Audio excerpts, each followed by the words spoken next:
Bom dia a todos. Em nome da Câmara de Comércio e da Comissão Legal, agradeço a presença de todos nesse evento. Vejo que alguns dos presentes ainda não são membros da nossa Câmara, então aproveito para brevemente falar um pouco sobre a Câmara. A Câmara de Comércio França-Brasil é a Câmara bilateral mais antiga do Brasil. Ela tem agora 123 anos e, além das atividades que vocês provavelmente conhecem da Câmara, como networking, eventos e outras do tipo, a Câmara oferece várias atividades complementares que eu convido todos a conhecerem. A Adriane e a Paula, que estão aqui presentes, estão à disposição, não hesitem em mandar uma mensagenzinha para elas, elas vão adorar poder falar um pouquinho mais sobre a Câmara para vocês. Hoje o nosso evento não poderia ser sobre um tema mais atual, sobre a nova legislação relativa a preços de transferência e os seus impactos, e o nosso palestrante, a quem eu agradeço a presença, meu grande amigo Carlos Ayub, não poderia ser a pessoa mais qualificada, porque ele é o sócio líder da área de Transfer Pricing da Deloitte. Então, realmente, a gente está aqui quase com o Papa do Transfer Pricing do Brasil para nos falar sobre esse tema. Eu não vou me demorar falando sobre o currículo dele, senão eu vou ficar muito tempo, é um currículo excelente e bastante extenso. Então, já passo rápido a palavra para o Ayub. Obrigado, Felipe. Bom dia a todos. Eu agradeço à Câmara, primeiramente, a presença de vocês todos. E, Felipe, você colocou uma responsabilidade muito grande nas minhas costas, me chamando de papa do assunto. Eu vou tentar fazer aqui o meu melhor e passar para vocês aí um pouquinho daquilo que a gente tem visto em termos de transformação da legislação de preços de transferência. Eu estou dividindo aqui com vocês a apresentação e espero que vocês estejam vendo. Felipe, por favor, me dê um sinal se vocês estiverem vendo. Ok, obrigado. Bom, pessoal, nós temos aqui, como aqueles que já lidam com a legislação de preços de transferência sabem, né, uma legislação que vem vigorando desde 1997 aqui no Brasil. É uma legislação muito peculiar. Nenhum outro país segue as normas que nós seguimos aqui no Brasil.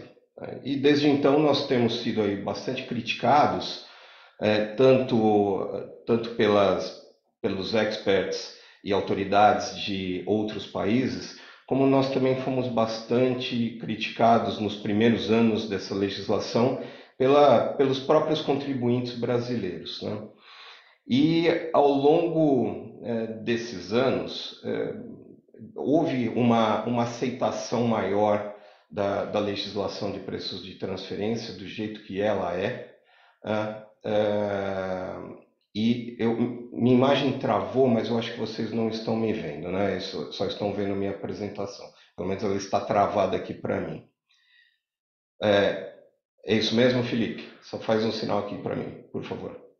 É isso mesmo. Bom, e eu estou vendo a tua imagem, mas acredito que os demais estão vendo só a apresentação. Perfeito, então não tem problema que minha imagem esteja congelada. Muito bem. Há uns 5 anos, no final do governo Temer, se restabeleceu uma nova discussão de alinhamento das normas de preços de transferência brasileiras com as normas internacionais regidas pela OCDE. Essa discussão ela surgiu aí várias e várias vezes ao longo do tempo e ela se reativou de maneira mais firmemente no último governo. Isso estava na pauta de uma maneira muito forte, né, do Paulo Guedes. E toda essa transformação, todo esse movimento de transformação da legislação brasileira de TP para as normas internacionais, ela ocorreu muito em virtude do desejo do governo brasileiro em entrar, ser membro da OCDE. E isso, obviamente, trouxe aí um ânimo, vamos dizer assim, né, muito maior por parte da Receita Federal em trabalhar nessas novas normas. Só que houve no meio desse processo, um descolamento entre a remodelagem das normas de preços de transferência e o desejo de se integrar na OCDE. Não que o desejo de fazer parte da OCDE ele tenha morrido ao longo do governo Bolsonaro, muito pelo contrário, isso era um desejo muito forte daquele governo. Hoje, o governo Lula ele não demonstra mais o mesmo desejo, mas a transformação da legislação de preços de transferência ela não acompanha mais esse desejo. Então, quando a gente ouve aí declarações do ministro Haddad ou do próprio Lula, se nós vamos ou não vamos entrar na OCDE, isso não tem nada a ver com a aprovação dessa nova medida provisória 1152, que foi publicada no final do ano passado. Tá? Então, como eu falei, né, lá no dia 29 de dezembro, tivemos aí a publicação da medida provisória 1152, que era para ter sido, antes de ser uma medida provisória, era para ter sido um projeto de lei, mas como tudo que acontece aqui no Brasil, ficou para a última hora e não houve muitas alternativas, senão publicar o texto da nova legislação através de medida provisória. Muito bem, nós temos trabalhado junto com a Receita Federal, através de algumas entidades de classe, em discussões tanto da própria MP, antes dela ser publicada, também na apresentação de emendas, cujo prazo final foi dia 3 de fevereiro, agora, né, na semana retrasada.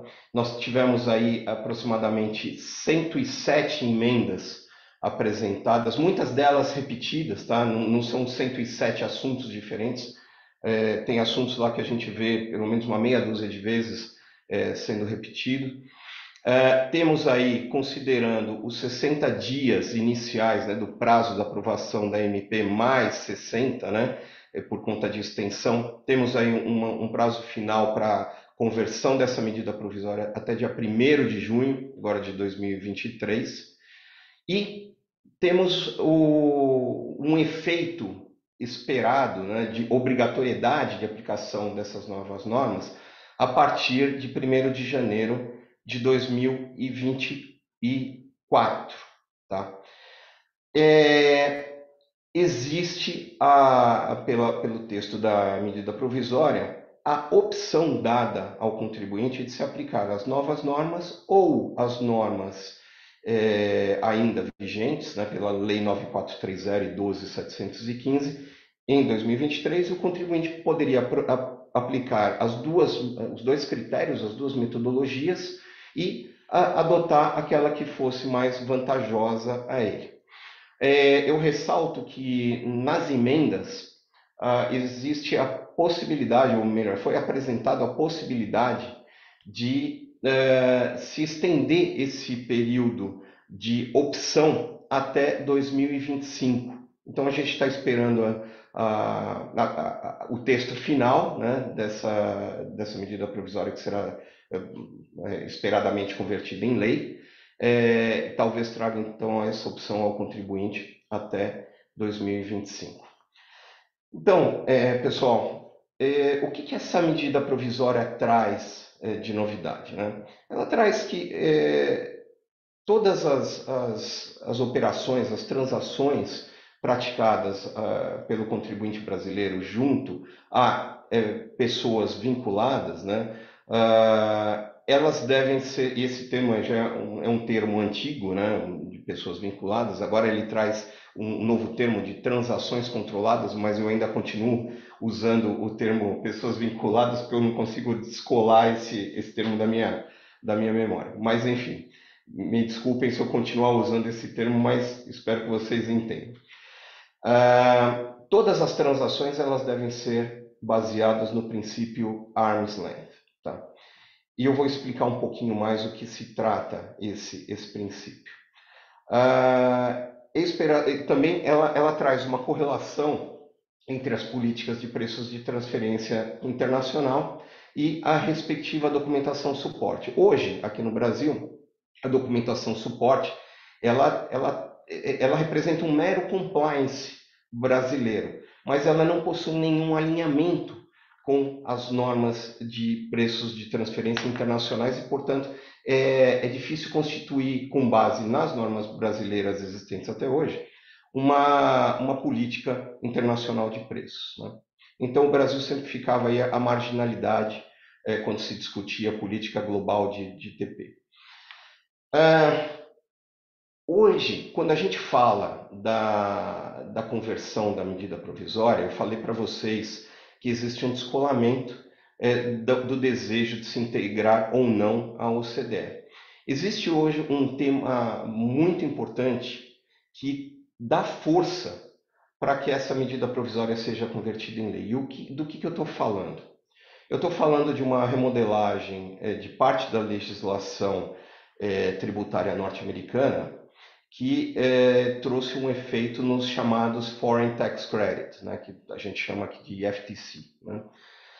E o que fala, basicamente, esses novos termos da legislação norte-americana? Ele fala justamente sobre a impossibilidade de creditamento do imposto de renda estrangeiro pago ou retido por empresas localizadas em países onde o princípio arm's length não é seguido. É o caso do Brasil, né? E essa norma ela vigora desde o dia 28/12/2021. É dizer o quê? Que essas normas elas ainda estão sendo bastante discutidas, ainda não existe um veredito a respeito disso, mas ela indica, pelo menos, que aqui, as operações feitas entre a entidade norte-americana e a entidade brasileira, ela não poderia ter o seu imposto de renda creditado, o creditamento, melhor dizendo, no imposto de renda lá nos Estados Unidos sendo aproveitado. Então, isso poderia criar uma barreira nas transações, uma barreira econômica, né, bastante contundente nas transações entre Brasil e Estados Unidos. Lembrando aí que os Estados Unidos ele não possui ainda um tratado para evitar a bitributação com o Brasil. Então, falando um pouquinho aqui sobre o que significa o princípio arm's length, e me desculpem para aqueles que já estão acostumados a lidar com o tema, se isso é muito básico, mas a gente tem aqui um público com diversas formações e muitas vezes o tema de preço de transferência não faz parte do dia a dia dessas pessoas. Então, em alguns momentos eu vou ter que ser um pouco mais básico aqui nas minhas explanações. Esse é um princípio internacional que está previsto na Convenção Modelo da OCDE, lá no seu artigo 9º. É um parágrafo bastante extenso e bastante confuso se a gente for tentar traduzi-lo ao pé da letra, mas ele diz o quê? Que todas as transações entre partes relacionadas, ou de alguma forma, sejam elas porque participam do mesmo grupo econômico, ou sejam elas vinculadas por seus administradores fazerem parte da mesma família, terem alguma ligação sanguínea ou de alguma natureza, ou até pelo fato de existir a exclusividade entre as transações praticadas entre essas entidades, essas transações elas não seriam realizadas como seriam realizadas se fossem entre partes independentes. O princípio arm's length ele traz justamente esse conceito. Ele diz que para a transação ter o seu preço e todos os seus termos feitos como se fossem entre partes independentes, esse princípio ele deveria ser aplicado. Então é dizer o quê? Que essa nova legislação, antiga também em alguns dos seus poucos métodos, em partes, excetuando aqueles métodos que trazem margens fixas de lucratividade, eles também traziam em si esse conceito, né? É dizer que todas as transações entre partes relacionadas deveriam ser feitas a preços e condições como se fossem feitas entre partes independentes. O que difere basicamente a legislação atual para esses novos guidelines da OCDE? A gente listou aqui aproximadamente uns 10 itens, né, que são os mais importantes quando a gente compara a legislação ainda atual com essa nova legislação que está para ser convertida em lei.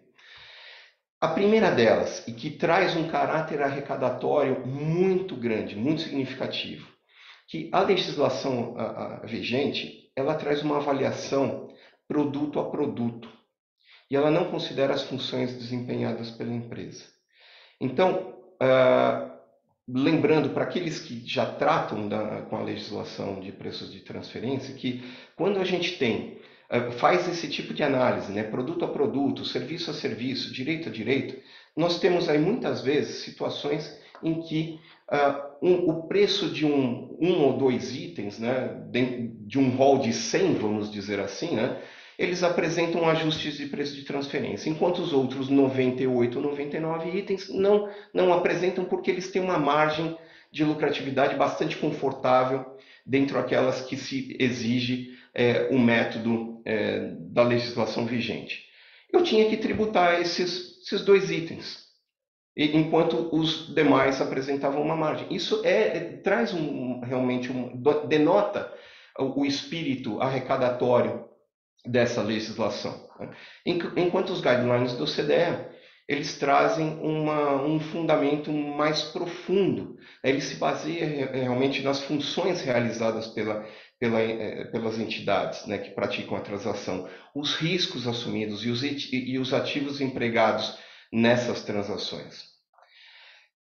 Como eu falei para vocês, né, a legislação atual ainda ela traz alguns métodos, e digo para vocês que normalmente são os métodos mais utilizados tanto nas exportações quanto nas importações, traz margens fixas de lucratividade, não muito distantes, né, do princípio arm's length. Enquanto os guidelines do OCDE, ela traz essa comparação baseada única e exclusivamente nesse princípio. Na legislação atual, a entidade brasileira é sempre a parte testada. Na legislação internacional, nem sempre.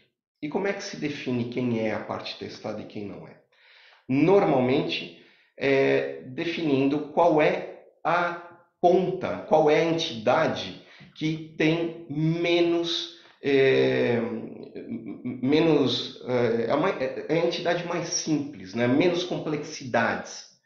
Então, como eu faço para a aplicação do princípio arm's length necessariamente a comparação da minha rentabilidade versus a rentabilidade alcançada por empresas terceiras, eu preciso sempre considerar, para fazer essa comparação, qual é a entidade que tem menos complexidades. Porque se eu testar a entidade numa dessas pontas que tem maior complexidade, mais difícil será eu encontrar uma entidade comparável, terceira, que tenham as mesmas funções, riscos e ativos utilizados nessas transações. Tá? Na legislação atual, a gente tem aí as dispensas de comprovação para certas transações de exportação, né? Os chamados safe harbors. Na legislação atual, a gente ainda não tem, através do texto da medida provisória, mas se espera que tenha uma definição através da instrução normativa de quais transações entrariam nesse conceito de safe harbor e, portanto, estariam dispensadas da aplicação das normas de preços de transferência. Normalmente são aquelas transações de baixo valor agregado. A gente vai falar sobre isso mais um pouquinho mais para frente. Na legislação atual, não existem métodos para avaliação de lucros operacionais. Nos guidelines do OCDE existe o chamado TNMM ou Profit Split. Né? O TNMM é o acrônimo para Transactional Net Margin Method. Okay? Vou falar um pouquinho a respeito desses dois métodos mais para frente também. A documentação hoje, ela compreende planilhas detalhadas dos cálculos demonstrados dos bens, serviços ou direitos que resultam em ajustes. No modelo OCDE, essa documentação ela não é uma documentação baseada em planilhas, mas sim em relatórios formais, né, contendo todas as premissas que foram aplicadas no estudo de preço de transferência, os riscos, funções, como foi feita a busca de comparáveis, as avaliações econômicas para verificar se a empresa, a parte testada está ou não está dentro de um range interquartil de lucratividade. Eu tive a oportunidade de trabalhar no exterior com o modelo OCDE há 22 anos atrás, mas eu me lembro muito bem dos relatórios, da extensão desses relatórios, os quais trazem muita subjetividade. E por conta dessa subjetividade, esses relatórios variavam às vezes de 50 a 300 páginas. São relatórios bastante extensos que formam a base de discussão muitas vezes para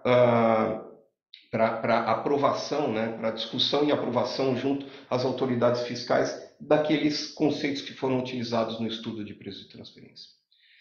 Na legislação atual, os royalties não estão sujeitos aos cálculos de preço de transferência, mas sim aqueles percentuais, né, aqueles thresholds de 1 a 5% da receita, que está contemplado dentro da legislação de imposto de renda, mas não na legislação de transfer pricing. No modelo OCDE, essas transações de royalties e todos os intangíveis passam a estar sujeitas também à sua aplicação. Os contribuintes podem escolher um método que resulta em menor ajuste hoje, segundo a nossa legislação. No modelo OCDE, o método que deve ser aplicado deve ser baseado no conceito Best Method Rule. Isso significa o quê? É aplicar um método que se adequa, que se encaixa de melhor maneira à transação que é realizada pela entidade, pela parte testada. Vamos dizer o seguinte, né, para exemplificar de uma maneira muito rápida. Se eu sou uma entidade que faz uma simples distribuição, o método que eu deveria partir, né, o primeiro método que eu deveria escolher seria o resale minus, ou o método da revenda. Né? Faz todo sentido, né? Se eu pratico revenda, eu vou praticar o método da revenda. Se eu tenho uma entidade, a parte testada, ela é uma entidade produtora, industrializadora, eu não poderia, a princípio, aplicar um método da revenda. Eu deveria aplicar, então, um cost plus. Então, eu não poderia optar por um outro método. Né? Se eu pratico revenda, eu não poderia optar por um cost plus e vice-versa. Então, esse é o conceito Best Method Rule. Né? Na legislação atual, o uso de benchmarks para a comparação dos preços aplicáveis somente para os métodos similares ao CUP, que a gente aqui no Brasil tem os chamados aqui método PIC, o método para importação, o método PEVEX para exportação. Esses são os métodos que trazem a comparação e que não implicam na aplicação de margens fixas de lucratividade. São aqueles métodos que eu até falei para vocês no início aqui da minha fala, que seriam aqueles métodos que são presentes, né, que são baseados no conceito Arm's Length, além do PCI e do PSEX, que são aplicados nos casos de importação ou exportação de commodities. Né? Na OCDE, o uso de benchmarks para comparação dos preços aplicáveis a todos os métodos. Pessoal, falando aqui dos novos requerimentos e os entregáveis, né? Como eu falei para vocês, a nova legislação ela incorpora substancialmente não, mas totalmente o princípio Arm's Length, tá? Que está em linha com os guidelines da OCDE. A legislação aplicável para as transações com partes relacionadas e paraísos fiscais. Embora a gente tenha novos conceitos, né, do que se entende por transações vinculadas nesse novo conceito da medida provisória, a OCDE ela não traz necessariamente o vínculo por prática de uma transação com paraísos fiscais.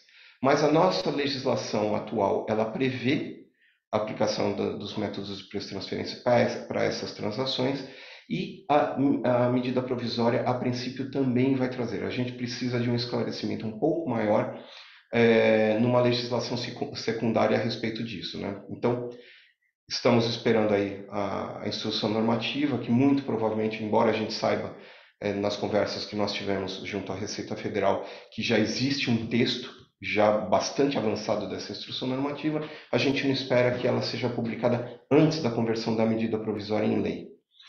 Mas a gente espera que esse esclarecimento sobre paraísos fiscais ele seja melhor esclarecido. Há um ponto importante. O conceito de paraísos fiscais para fins de preço de transferência hoje, ele é baseado lá numa lista de localidades.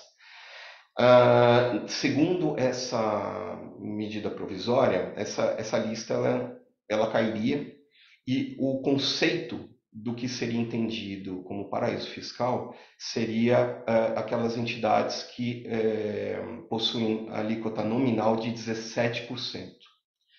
Que nada mais, nada menos representa do que os 50% da alíquota nominal de imposto de renda e contribuição social hoje aqui no Brasil. Inclusive, uma das emendas apresentadas junto à Receita Federal para o texto da CMP, ele prevê que o texto preveja um percentual de 50% da alíquota nominal, caso haja, e não 17%, né? Isso caso haja alguma alteração na alíquota de imposto de renda, você não precisa ficar mexendo no texto da lei para encaixar novamente o que se entende por paraísos fiscais. A comparabilidade com transações realizadas entre partes não relacionadas, como eu falei para vocês, né? Nesse novo conceito da legislação, todo e qualquer método ele é baseado na comparabilidade das transações sob análise com transações realizadas por partes não relacionadas. A possibilidade de ajustes, de aplicação de ajustes secundários e dos MAPs. Perdão, apareceu uma mensagem aqui. O que significam esses ajustes secundários e os MAPs? Né? Os ajustes secundários eles até têm uma certa complexidade, que eu não gostaria de entrar muito a fundo, mas ele diz o seguinte, tentando fazer do longo aqui uma história curta, né?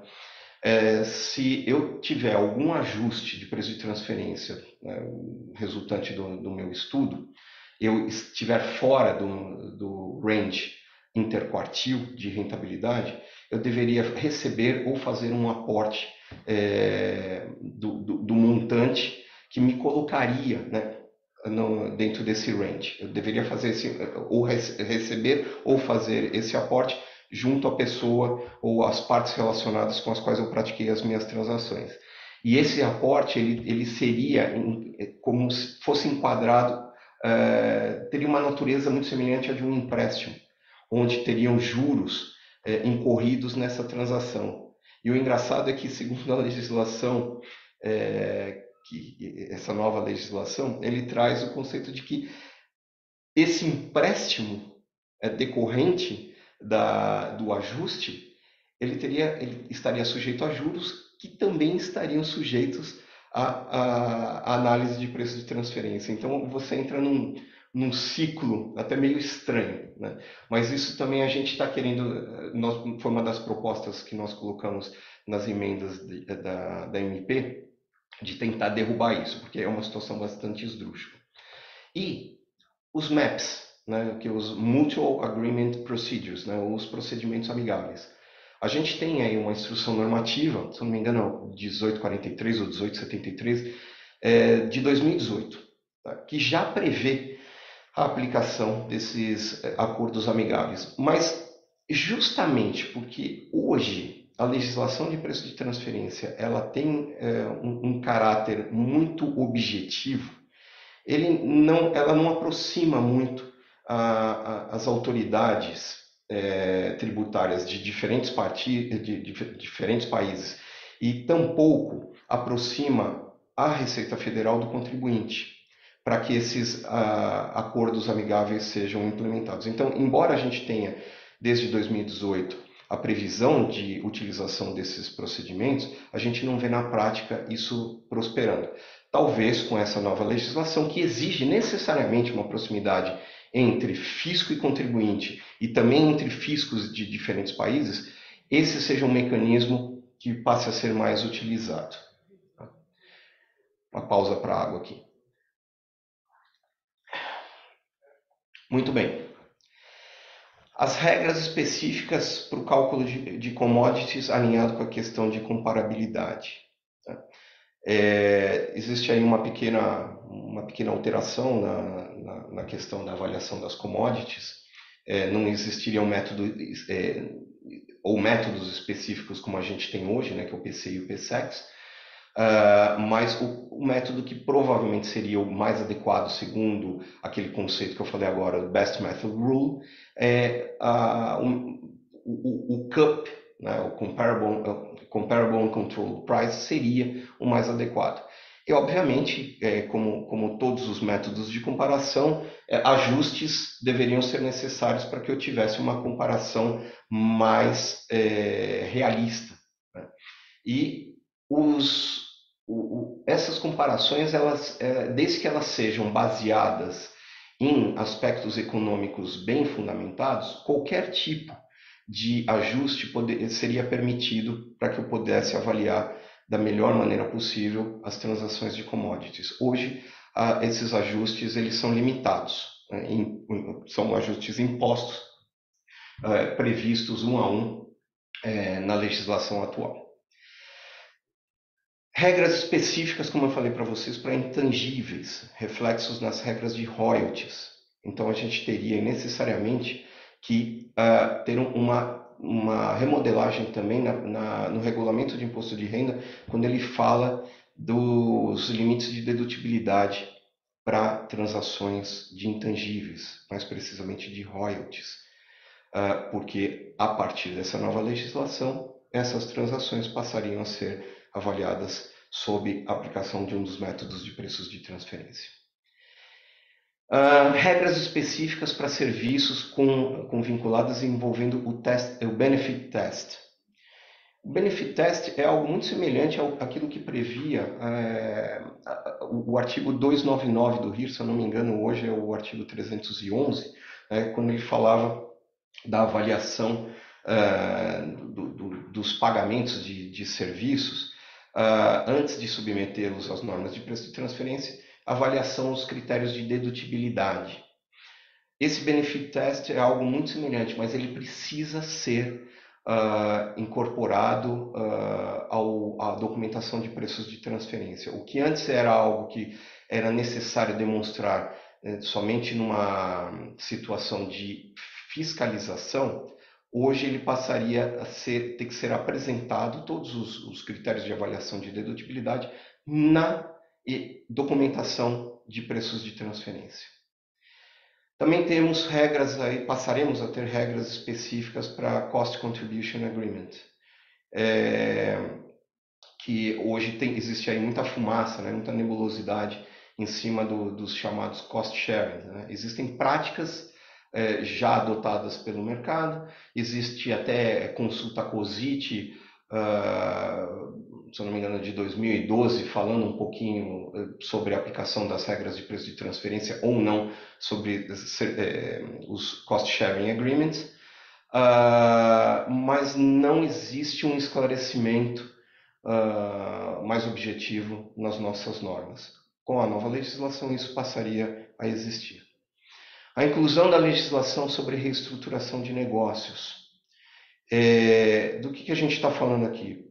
Como eu falei para vocês, as funções, os riscos, os ativos empregados nas transações sujeitas às normas de preços de transferência são itens importantes na avaliação diante desse novo cenário, né?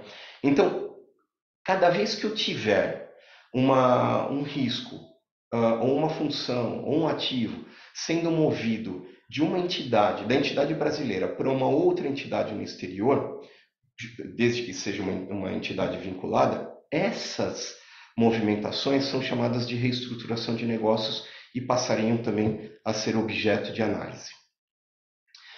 Ampliação dos tipos de transações financeiras abordadas na legislação, né? A gente traz o exemplo aqui do cash pooling, né, que muitas empresas hoje já praticam. Isso estava fora do radar da legislação atual de preço de transferência. Legislação complementar deve ser elaborada para Safe Harbor e EPAs. O que quer dizer isso? A medida provisória ela não traz esse conceito do Safe Harbor e do EPA de maneira clara. A gente espera que o texto da instrução normativa que regulamente esse assunto traga isso. Essas são práticas, tanto os Safe Harbors quanto os EPAs, são práticas muito utilizadas em todos os países que incorporaram as normas internacionais da OCDE. E a documentação final, que ela é alinhada com a ação 13 do BEPS, que inclui o quê? O Master File, o Local File e o CBC Report, né? O Country by Country Report. Eu vou falar a respeito desses documentos mais para frente. Como é que acontece uma abordagem de preço de transferência, né? Como é que se constitui um estudo, uma documentação de preço de transferência do seu início até o final? Ele começa com o mapeamento das transações. Então, todas as transações realizadas entre partes vinculadas, eles têm que ser mapeados, eles têm que ser identificados e têm que ser documentados. Então, quando eu falei para vocês, né, que eu vi relatórios de 50 até mais de 300 páginas, quando eu trabalhei com as normas OCDE, dentro desses relatórios, traz todo o mapeamento dessas transações. Tá? E também traz a possibilidade de simplificação sobre a aplicação dos APAs ou dos Safe Harbors. E também começa, a partir desse mapeamento, quais são aquelas entidades que são consideradas vinculadas. Né? Avaliação das funções e dos riscos empregados. Essa avaliação ela começa a partir de uma análise funcional. Então, como é que constitui essa análise funcional? Eu chego na empresa com um questionário. Esse questionário ele já tem um esqueleto mais ou menos pronto, mas eu tenho que ir depois direcionando algumas perguntas adicionais de acordo com as respostas, os feedbacks que eu vou obtendo quando eu aplico essas perguntas a diferentes departamentos da empresa. Então, por exemplo, eu vou ter que analisar, levantar quais são os riscos que essa empresa incorre, se ela tem garantia, qual é o tamanho quantos empregados essa entidade tem, se ela tem seguro dos seus ativos, enfim, se ela pratica as transações com cobertura cambial, tudo o que pode impactar, tudo que diz respeito a funções e riscos dessa entidade e os ativos empregados, eu preciso levantar a partir desse questionário. Vou fazer então a caracterização das entidades. Eu vou formalizar tudo aquilo que eu levantei a partir dessa análise funcional. E eu vou definir a partir de então quem vai ser a parte testada. E a parte testada ela pode ser tanto a entidade brasileira quanto a entidade estrangeira com a qual a entidade brasileira transaciona. Lembra que eu falei para vocês? A parte testada ela deveria ser, a princípio, aquela entidade que tem menos complexidades, para que eu possa, então, encontrar uma comparável similar a ela. Só que a medida provisória, por enquanto, ela também não define muito bem essa questão da parte testada. A gente sabe que a Receita Federal ela tem uma característica muito centralizadora, né? E que possivelmente, eu não vou dizer provavelmente, mas possivelmente ela define através da instrução normativa que a parte testada será sempre a entidade brasileira. Mas isso não é ainda uma verdade. A gente precisa esperar esse delineamento, que virá com a instrução normativa. Faremos então o quê? A definição dos métodos. Eu vou ter que identificar segundo aquele princípio, aquele conceito the best method rule, né? Eu já tenho toda a documentação a respeito das funções que a minha entidade pratica, quem é a parte testada, etc. Então eu vou ver qual é o método que melhor se aplica a essas transações. Tá? Vou fazer então o que? A busca de comparáveis.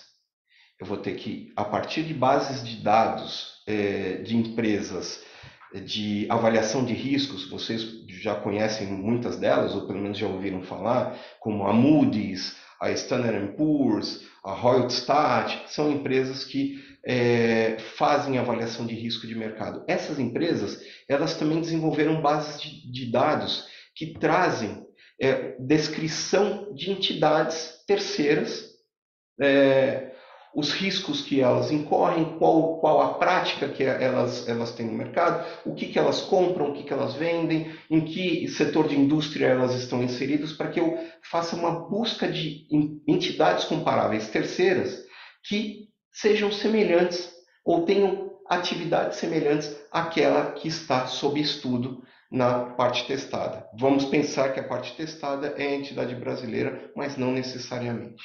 Ok? Por fim, eu vou fazer a análise econômica e a formalização do relatório de preços de transferência. É aquele calhamaço que eu falei para vocês, né, de 50 a 300 páginas, onde eu vou ter que dizer todo o processo de avaliação de preços de transferência do início ao fim.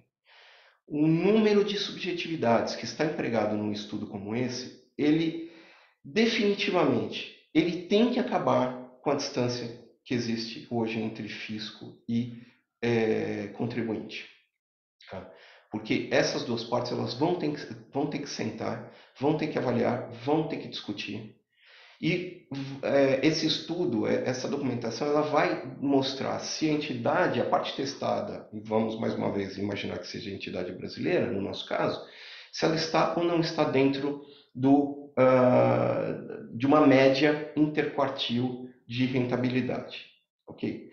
Se ela estiver fora, o fisco, segundo essa medida provisória, ele dá a chance do contribuinte se enquadrar nesse range através de alguns mecanismos, seriam vários esses mecanismos, mas sem, em princípio, cobrar multa sobre esse não cumprimento, vamos chamar assim, ou desse descasamento da margem de lucratividade da entidade da parte testada. Aqui só para ilustrar para vocês um pouquinho, fiz aqui um copy de algumas páginas das empresas que desenvolveram esses bancos de dados de terceiros onde se faz a busca de comparáveis, tá bom? Tem aqui o Bureau Van Dijk, além daquelas que eu falei, a Edgar Stat, Standard Poor's aqui embaixo, como eu falei para vocês, a Orbis, enfim, uma infinidade.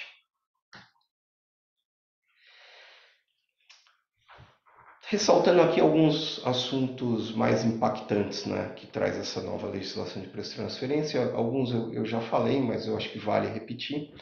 É o conceito de reestruturação de negócios, enquadrando essa atividade dentro da legislação e da avaliação de preços de transferência. O conceito aqui de commodities, né, que ele traz uma definição do que seriam commodities. Para quem trabalha já com preços de transferência e transaciona commodities, hoje, para ser considerado uma commodity, portanto sujeita aos métodos PCI e PSEX, eu tenho que ter as minhas, eu preciso cumprir com os requisitos do anexo 1 e o anexo 2, ou anexo 1 e anexo 3. Eu não vou me aprofundar muito nesses aspectos, porque isso é muito específico e diz respeito só, talvez, a alguns de vocês que transacionam commodities. Agora, o conceito de commodity ele é um pouco mais amplo, ele não está fixo, ele não tem anexos que eu devo observar para que eu seja enquadrado ou não como commodity. Né? O Cost Contribution Agreement, como eu falei para vocês, também vai trazer, essa nova legislação vai trazer uma maior clareza de como tratar os contratos de cost sharing. Os serviços intragrupo, muito provavelmente aqueles serviços de baixo valor agregado, eles serão incorporados ao conceito de Safe Harbor. Temos que esperar para isso o texto da instrução normativa. Terá o Test Benefit, como eu falei para vocês, também incorporado à documentação, né, que é o Test Benefit, lembrando que é muito semelhante àquele teste de dedutibilidade, só que agora de uma maneira documentalmente comprovado e de maneira antecipada. As regras de intangíveis e reavaliação das regras de royalties. Essas operações, elas muito provavelmente estarão sujeitas aqui no Brasil o que alguns países chamam de análise DEMP. É um acrônimo para desenvolvimento, melhoria, manutenção, proteção e exploração desses intangíveis.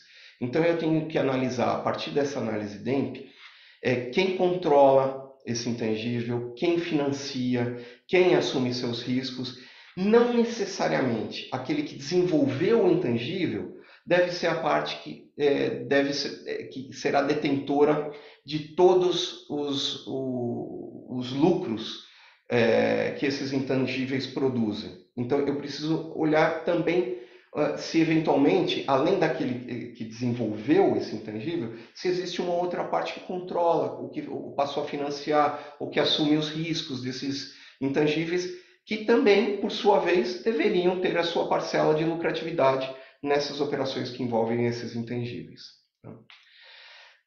E necessariamente vai ter que ter, a partir dessa nova legislação, a revisão das regras atuais de royalties impostos pelo Regulamento de Imposto de Renda. As transações financeiras, né, que hoje a gente tem aí só as transações de empréstimos, né, ativos e passivos, que tem que cumprir lá com algumas margens quase fixas, né, de juros.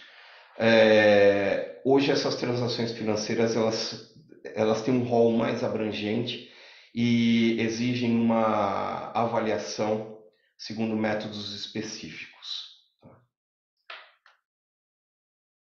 O que é a documentação, então, né, nesse novo modelo, né, para preços de transferência? Como é que ela se constitui? Ela se constitui basicamente de 3 elementos. Do chamado Master File. Então, o Master File é um relatório que ele mapeia globalmente, dentro de um grupo econômico, quem transaciona com quem, quais são as transações, o que ela transaciona, com quais partes. Então vamos imaginar o seguinte, né? É como se fossem, né, visualizando, tentando ilustrar para vocês, são várias caixinhas, onde cada uma das caixinhas é uma entidade do grupo, cheio de flechinhas para todos os lados, né, que seria a identificação de com quem cada uma das entidades transaciona e o que transaciona. Então, esse documento, né, esse Master File, ele é um documento obrigatório em alguns países. Tá? Aqui no Brasil, a gente precisa também esperar a elucidação da instrução normativa. O que mais? O Local File.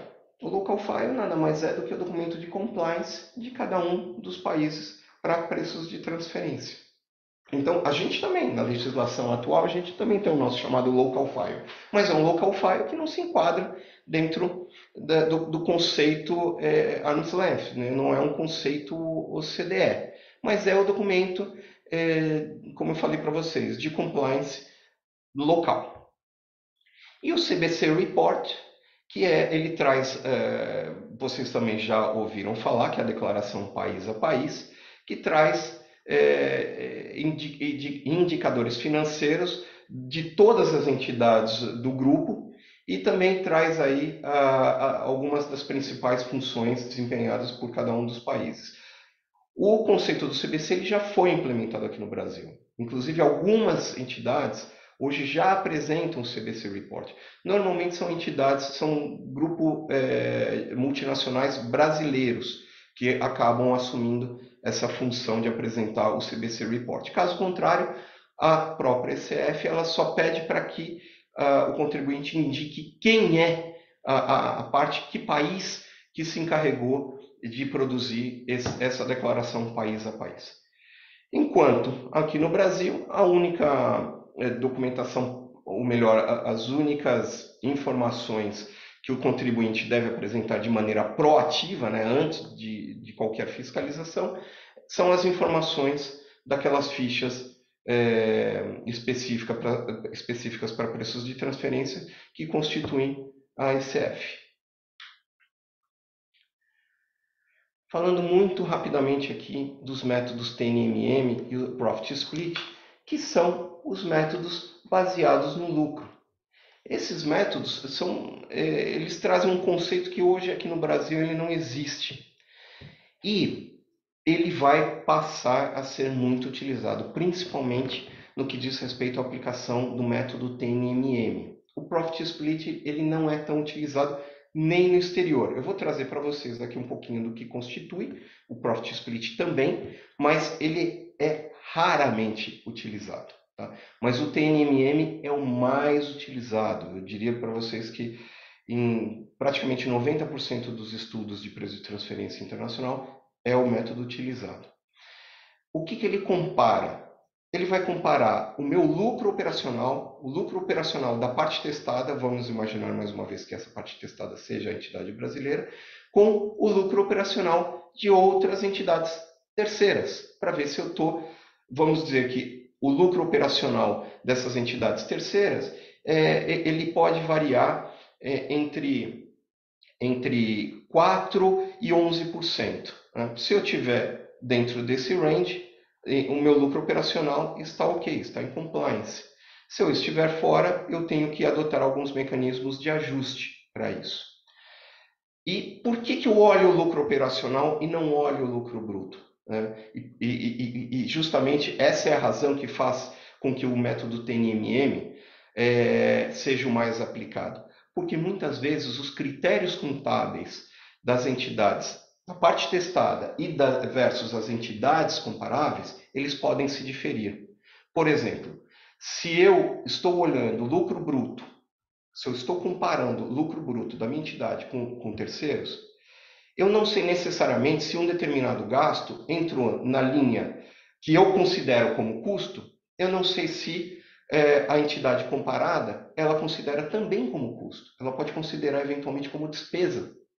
E aí não impacta o meu lucro bruto, mas ele vai impactar meu lucro operacional. É por isso que eu tenho uma equalização maior quando eu comparo lucros operacionais. E por essa razão, mais uma vez, esse é o método que acaba sendo mais utilizado.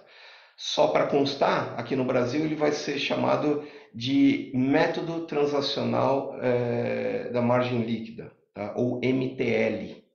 Okay? E o Profit Split, ele não depende da comparação com terceiros. Ele normalmente ele é aplicado em transações únicas, em transações valiosas, em transações muito particulares, que eu não vou encontrar um comparável. De que forma que eu avalio, então, se eu cumpro ou não cumpro com o princípio arm's length? Olhando o seguinte, se eu, na minha transação,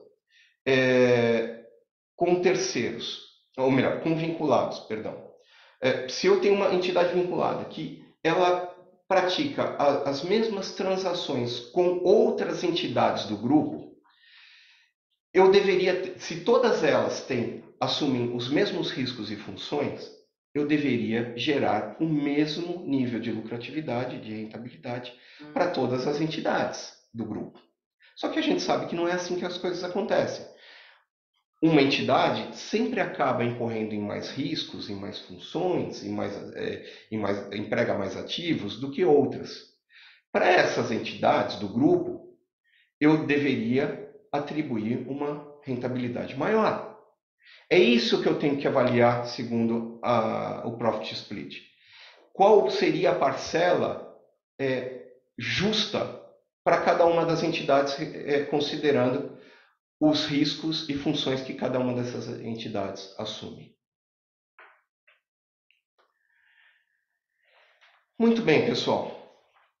A pergunta é, com essa nova legislação, nós vamos ter um aumento da carga tributária na entidade brasileira? Depende. O meu entendimento é que, de uma maneira geral, sim, haverá, pelo menos para o primeiro ou para os primeiros anos, até que a entidade brasileira consiga também capturar ou ela consiga se enquadrar na política global de preços de transferência do seu grupo econômico. Ela talvez precise fazer alguns ajustes de funções, de riscos, de atividades, até que ela possa estar totalmente incorporada numa política global de preços de transferência. Uma vez incorporada nessa política global, ela passaria a não apresentar mais ajustes de preço de transferência. Porém, uma coisa importante, a gente vê, e não é muito incomum, entidades brasileiras que apresentam prejuízos consecutivos. Ano a ano, essas entidades apresentam prejuízos. Não se esqueçam que agora a gente vai comparar o meu lucro, ou até talvez o meu prejuízo, com terceiros, com aquilo que é obtido de lucros ou prejuízos de terceiros. E esse quadro talvez tenha que mudar. Então, se por um lado, talvez eu deixe de ter ajustes de preço de transferência porque eu já incorporei a política global de TP do meu grupo, talvez eu passe a ter uma situação que eu precise começar a apresentar lucro na entidade brasileira. Talvez também tenha um outro aspecto. Para alguns setores específicos, onde aquele método PRL, né, para quem trata hoje com preço de transferência, sabe que para as importações esse é um método aplicado em 90% dos casos. Só que muitas das entidades, né, muitos dos setores de indústria, esse método ele requer uma lucratividade bruta não de 20%, mas de 30% ou 40%. Normalmente, essas entidades que operam nesses setores de indústria apresentam altos ajustes de preço de transferência. Talvez com essa nova legislação isso tenda a diminuir.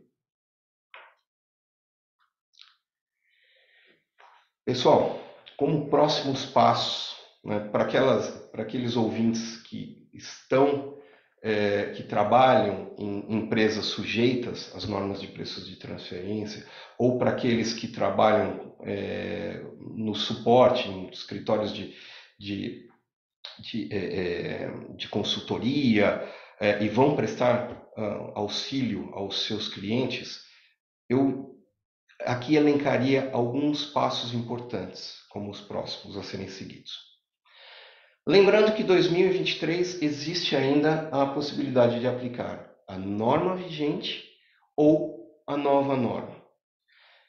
O que fazer diante disso? Bom, hoje, só com a instrução normativa, a gente não tem elementos suficientes para fazer um estudo completo, uma documentação completa de preço de transferência e dizer qual é o melhor dos caminhos e compará-lo com os resultados da aplicação das normas atuais e dizer qual eu devo escolher, qual é o melhor caminho. Mas eu não tenho esses elementos, mas eu tenho sim elementos suficientes para começar um diagnóstico e saber, levantando o master file, levantando os local files das empresas, das entidades vinculadas com as quais a entidade brasileira opera, e fazendo uma análise funcional, eu posso pelo menos saber, a princípio, quem seria a parte testada, caso a instrução normativa abra a possibilidade de testar outra parte que não seja a entidade brasileira necessariamente. Então, eu já começo a ter uma visão, um mapeamento de como o meu estudo de preço de transferência, depois que sair a instrução normativa, ele se concluirá. Ah, mas, Ayub, eu não posso esperar a instrução normativa sair? Talvez não. porque essa instrução normativa provavelmente vai sair depois da conversão da MP. Lembrando-se que, se tratando de Brasil, a MP muito provavelmente terá sua conversão nos últimos dias de maio ou ali no dia 1º de junho. Tá bom, mas Ayubi, eu tenho uma situação específica. Eu não tenho ajustes de preços de transferência muito elevados, então eu vou continuar fazendo o meu estudo segundo as normas vigentes, porque esse muito provavelmente vai ser o melhor critério para eu me safar ou ter a menor carga tributária para 2023. Ok, é um indício mesmo de que muito provavelmente as normas vigentes ainda serão as mais indicadas para 2023. Só que eu tenho ajustes de preços de transferência lá fora, com as quais, com a entidade ou com as entidades com as quais o Brasil opera. Então o Brasil já deveria começar a pensar em se enquadrar numa política global de preços de transferência e, portanto, ter o seu estudo já feito segundo essas novas normas do OCDE. Ayub, eu não tenho nenhuma dessas duas situações. Ah, mas eu tenho operações com os Estados Unidos. E lembre-se do efeito do Foreign Tax Credit, que exige que a parte com a qual a entidade norte-americana opera tem que estar num país onde o princípio arm's length é observado. Então é mais uma razão para eu correr atrás, para começar a me preparar para fazer um estudo já para 2023. Então, pessoal, existem algumas situações, eu exemplifiquei aqui para vocês quais seriam essas situações em que eu já deveria começar a me preocupar em fazer um estudo além do estudo baseado nas normas vigentes, também baseado nessas novas normas. Então, dicas importantes para vocês. Agora, já são 11, ou melhor, 10h07, eu vou abrir aqui um espaço para perguntas e aí eu peço para a Adriana e para a Paula, se houver a possibilidade de talvez abrir os microfones e colocar em ordem aqui as perguntas que porventura vocês tenham. Obrigado, Ail, pela excelente palestra, super esclarecedora. A gente já tem algumas perguntas aqui no Q&A. A primeira delas é da Rafaela de Azevedo. Ela diz: bom dia, se tivermos os dois tipos de produtos, é possível aplicar o Best Method Rule a cada categoria ou a escolha é aplicada a todos os produtos? Na verdade, Rafael, esquece esse conceito da aplicação dos métodos produto a produto. Isso não vai mais existir. Eu tenho que avaliar o quê? Eu tenho que avaliar a função, ou melhor, a atividade que eu desempenho. Eu tenho que avaliar se eu tenho atividade de revenda e a atividade, por exemplo, de industrialização, eu tenho que achar qual é a rentabilidade que eu tenho nessas duas atividades. Se eu tenho 100 itens que eu transaciono na atividade de revenda e eu tenho 200 que eu tenho que avaliar na atividade de produção, eu não vou fazer a aplicação da metodologia item a item para 300 itens. Eu vou ter que fazer duas avaliações: a avaliação de revenda e a avaliação da rentabilidade ou da lucratividade que eu tenho na produção. Então, o Best Method Rule é para avaliar, é para aplicar e avaliar sobre funções, tá? Não mais sobre itens. Eu tô ainda com a minha imagem aqui congelada. Acho que agora vocês estão me vendo, mas estão vendo uma imagem congelada. Peço A gente está vendo, pelo menos eu estou vendo aqui uma imagem preta. Não estou vendo a tua imagem, tá como se você tivesse com um problema na câmera. Pessoal, eu vou tentar aqui não compartilhar mais, para ver se some aqui. Às vezes volta você desligando a câmera aqui no próprio Zoom e religando. Vou fazer isso. Vamos ver. Aí, voltou. Agora sim? Agora sim. Opa, muito bom. Vamos lá. Aí tem a próxima pergunta aqui do Vinícius Rica Fernandes. Prezados, bom dia. Minha dúvida é em relação à exclusão do frete seguro no método PIC. Sei que no PRL isso já está consolidado, mas não ainda para o método PIC, com a transição para as normas da OCDE. Isso será regulamentado de uma forma expressa? Obrigado. Vinícius, todos os ajustes, o mais importante e o que eu mais vejo, né, e inclusive eu sinto isso na tua pergunta, ainda um viés muito grande com a legislação de preços de transferência vigente. Esquece tudo que vocês conhecem de preço de transferência. Esquece pique, esquece frete, esquece seguro. Isso é passado com essa nova legislação. Todo e qualquer ajuste, ele deverá ser feito a partir do método CUP, né, que é um método similar ao PIC, né? Todo e qualquer ajuste será permitido desde que eu traga a comparação nas bases mais semelhantes possível. Então, isso que é importante vocês terem em mente. Se eu estou comparando, vamos dizer, estou aplicando o método CUP, aí eu posso ter realmente uma comparação, talvez, produto a produto, mas num conceito diferente daquele conceito que a gente viu até hoje, tá? É um pouco diferente. Mas eu vou ter lá a minha comparação produto a produto. Se eu estiver comparando um produto que não tem frete nem seguro, eu vou ter que comparar, na minha operação, eu vou ter que comparar com outro que também não tem frete, não tem seguro. E por aí vai. Eu preciso ter comparações mais semelhantes possível. Esse é o conceito. Não existem limites. Isso é importante deixar claro nessa nova legislação ou imposição de quais ajustes eu posso fazer, quais eu não posso. É o conceito econômico que é empregado nesse novo modelo. Então, enquanto eu exigir ajustes para eu trazer a bases semelhantes, eu vou aplicar esses ajustes. Tá? Vamos lá. Bom, obrigado, Ayub. Aqui o último comentário, na verdade, da Julie Gorinat.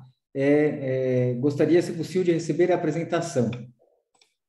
Então, eu vou passar um PDF para a Câmara e aí a Câmara pode distribuir. tá ótimo, tá ótimo. Acho que não tem mais perguntas aqui. Estou vendo aqui, a gente deu. Quem quisesse aparecer, a gente pediu para levantar a mão, mas ninguém levantou, então acho que tá. A palestra estava super clara de qualquer forma, até eu que não sou da área tributária consegui entender um pouquinho de preço de transferência, queria te parabenizar com relação a isso, achei as perguntas super pertinentes. E obrigado mais uma vez, Ayub. Obrigado a todos os presentes. Não sei se você gostaria de fazer mais algum comentário, alguma consideração final. Eu gostaria, como sempre, agradecer mais uma vez à Câmara, agradecer a você, Felipe, que tem se mostrado mais do que um parceiro aí de Câmara, um amigo, e a todos aqueles que tiveram aí a oportunidade, dispuseram dos seus tempos, que a coisa mais preciosa que a gente tem hoje é tempo, né? Para me ouvir um pouquinho. Tá? Eu estou à disposição de todos vocês. Tá? Obrigado. Mais uma Obrigado, Ayub. Obrigado e parabéns. Obrigado. Grande abraço. Abraço a todos. Obrigado, um abraço. Tchau, tchau. Tchau.